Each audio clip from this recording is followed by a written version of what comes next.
citizens are killed, including a girl child, and 23 others are wounded in terrorist attacks in various parts of Damascus.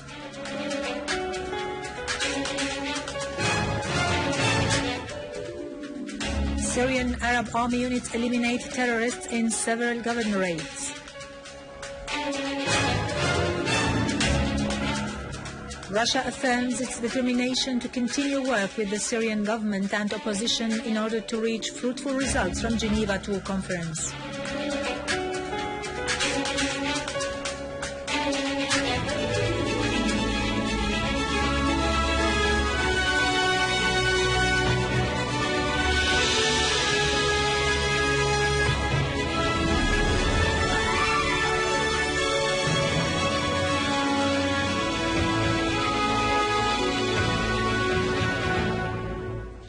Good afternoon, ladies and gentlemen, and welcome to our news for today.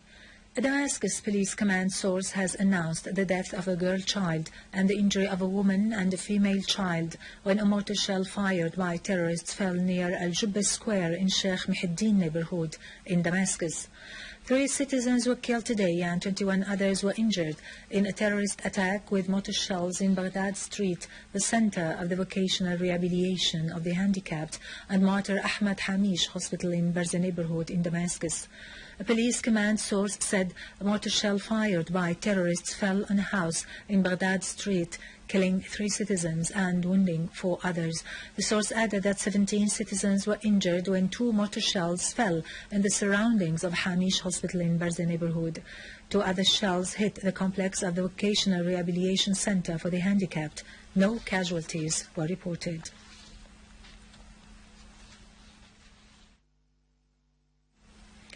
Minister of Health Dr. Saad al-Naif has said terrorists have committed a massacre that claimed the lives of 5 doctors, 5 nurses and 2 drivers from the first aid system in Deir Atiyeh in Damascus suburbs. Also in Damascus suburbs, the Syrian Arab Army has eliminated armed terrorist groups and destroyed their criminal tools south of the plastics factory and in Mabrak al-Naqa district in Al-Nabak, as well as northeast of Yabrud Bridge. On the ground, Syrian Arab Army destroyed a terrorist hideout in the vicinity of Bilal al-Habashi Mosque in the city of Daraa, killing many terrorists inside and injuring others. The army also eliminated an armed terrorist group that had tried to infiltrate from the town of Int'l to attack the residents in As-Sanamin in Daraa countryside.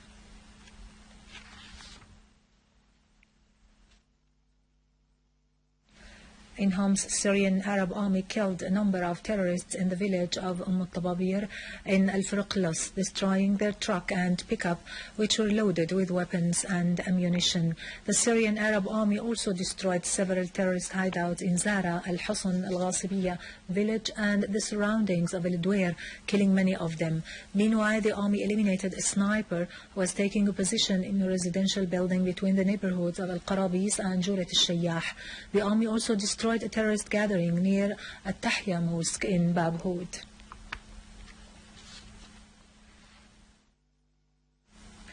In Aleppo, the Syrian Arab Army fought terrorists in the neighborhoods of Al-Marjeh, Al-Ansari, Bustan al-Qasr and Al-Rashidin, killing many of them. The army also foiled an attempt by terrorists to sneak into Al-Safhiyya garage, killing many of them and injuring others. Meanwhile, army troops destroyed many terrorist gatherings and a number of their vehicles in Bab Qasrin in the old city.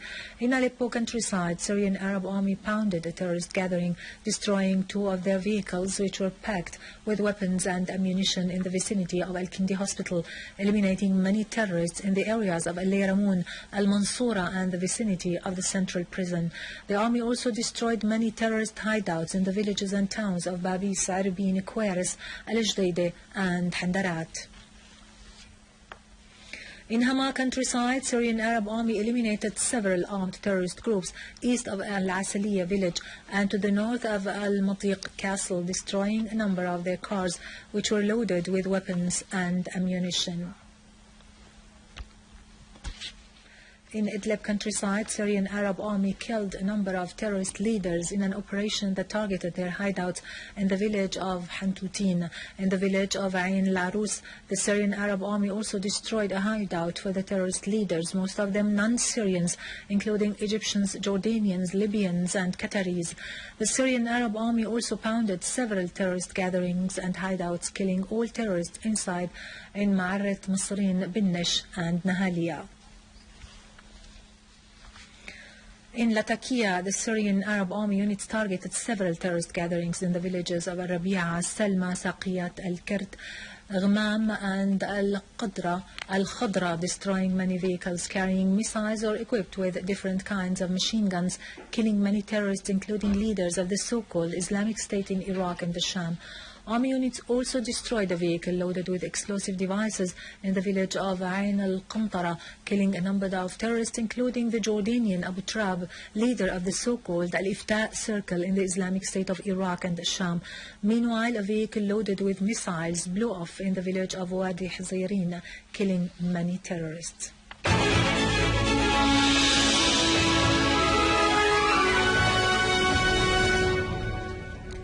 Welcome back. Russia has expressed determination to work with the Syrian government and the opposition to settle pending issues within the framework of the Geneva II International Conference on Syria, due to be held on the 22nd of next January. In a statement, the Russian Foreign Ministry said a number of issues would still to be solved before the convention of the conference in connection with the participation of the Syrian government and opposition delegations in the conference without preconditions, and the state that should be invited to the conference. The Russian Foreign Ministry stressed that to guarantee access to fruitful results from the conference depends to a large extent on the ability of the Syrian sides to be united in the face of the danger of terrorism which is invading Syrian territories. The statement pointed out that Russian Deputy Foreign Minister Mikhail Bogdanov had agreed during his talks with the opposition coalition delegation in Geneva yesterday on the need to continue contacts in order to turn as soon as possible the armed confrontation that has so far led to the deterioration of the humanitarian situation in Syria into a political process that aims at guaranteeing a democratic development in a sovereign Syria and the unity of its people. The statement added that both sides discussed issues of preparations for the Convention of Geneva II in order to implement the Geneva Statement issued in June last year. Deputy Prime Minister and Foreign and Expatriates Minister Walid al-Moallem has called on the world community to shoulder its responsibilities in ending the agony of the Palestinian people and adopting serious steps to stop the human rights violations against them by the Israeli occupation authorities. Syria has put up and is still putting up with a lot of pressures, Mr. al-Moallem added, to force it to abandon the Palestinian people and their just cause and to give up the occupied Syrian Golan. However, Mr. al-Moallem affirmed that pressures would not reduce Syria's determination to stand on the side of the Palestinian people until they establish their independent state on their national soil with Jerusalem as its capital on the basis of relevant UN resolutions.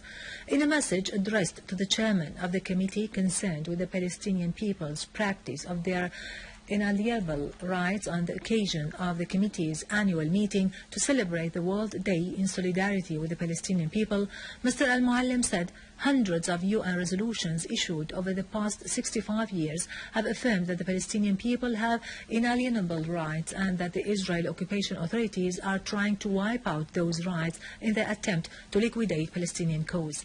The Foreign and Expatriates Minister said Syria has been aware from the very early beginning of the need to preserve the Palestinian people's rights, so it has stood on their side in every way to defend those rights.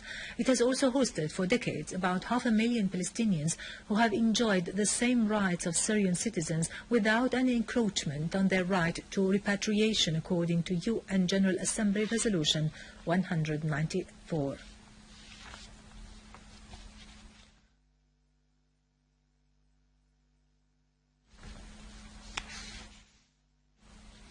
The Syrian Arab Republic has joined the international treaty to facilitate access to published works by visually impaired persons and persons with print disabilities. The treaty was signed on behalf of the Syrian government by Syria's permanent representative to the UN in Geneva, Faisal al-Hamwi, at the headquarters of the International Intellectual Property Organization. Al-Hamwi stressed that through its quick joining of the treaty and in being the first state in the region that joins it, the Syrian government has thus proved its keenness to respect and provide all rights to its citizens, particularly to the disabled, and assist them in coping with the intellectual, scientific and cultural developments of the contemporary world. The treaty aims at addressing the challenges that obstruct the full intellectual growth of the disabled and help them participate in various aspects of cultural life and take advanced steps in the domain of knowledge and science. The signatories to the treaty should work to update their national laws according to the treaty provisions and encourage international cooperation to serve its objectives.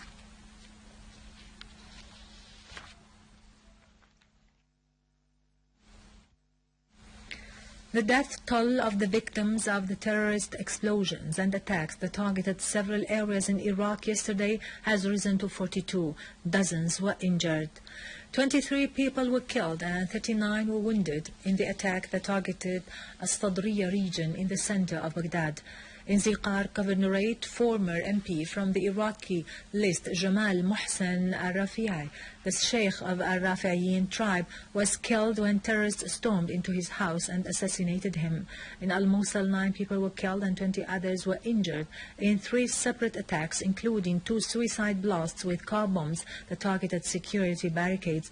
4 policemen were also killed and 10 others were wounded in a booby-trapped car blast in Bab Sham neighborhood east of Baghdad. 4 other people were killed in As-Sahwa, south of Balad town, north of the capital. Finally, Iranian Foreign Minister Mohammad Jawad Zarif has said uranium enrichment will continue inside the country, affirming that Iran will be committed to the Geneva Accord provisions as long as the other side is committed to them. Zarif has described the accord as historic, stressing that Iran's nuclear rights are legitimate. He said the 20% enrichment process that was formerly conducted will now be carried out at a percentage of 5%. Zarif pointed out that the 4th article of the Nuclear Arms Non-Proliferation Treaty stipulates such right, adding that when the 5+1 group realized that they could not go forward with their language of force and threat, they decided to respect the right of the Iranian people. Well, this will end our news for today. Thank you for watching. For more details about Syria and the region and to view this bulletin again, you can always visit our website in English, syriaonline.sy. Now to latest business and market news with Nariman Qassam, but after a short break.